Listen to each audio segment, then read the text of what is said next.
তার তিলুল কোরআন ফাউন্ডেশনের মাধ্যমে গোটা বাংলাদেশের সমস্ত নাগরিকদেরকে এই মেসেজ আমাদের দেওয়া জরুরি।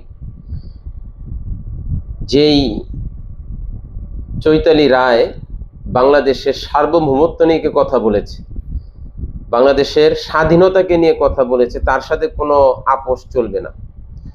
এই জন্য সরকারের গুরুত্বপূর্ণ দায়িত্ব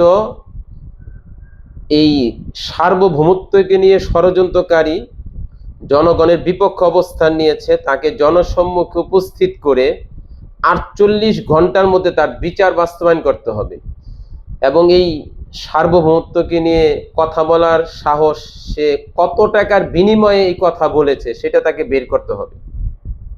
কত মিলিয়ন বিলিয়ন ডলার তাকে দেওয়া হয়েছে, যেই টাকার কাছে বিক্রি হয়ে সে বাংলাদেশের সার্বভৌমত্বকে নিয়ে কথা বলতেছে। এটা গোটা বাংলাদেশের মানুষের হৃদয়ে আঘাত করেছে।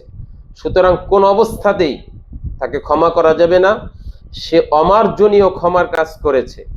এই জন্য বর্তমান সরকারের দায়িত্ব এবং দেশের সমস্ত জনগণের জোরালো আবদার, তাকে খুঁজে বের করতে হবে এবং তাকে জনসম্মুখে প্রকাশ্যে তার বিচার করতে হবে।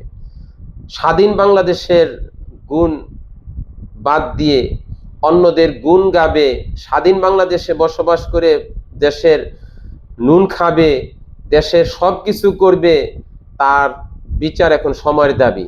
সুতরাং সরকারকে আমরা বলবো তাকে জনসম্মুখে উপস্থিত করে তার দৃষ্টান্তমূলক বিচার কার্যকর করতে হবে।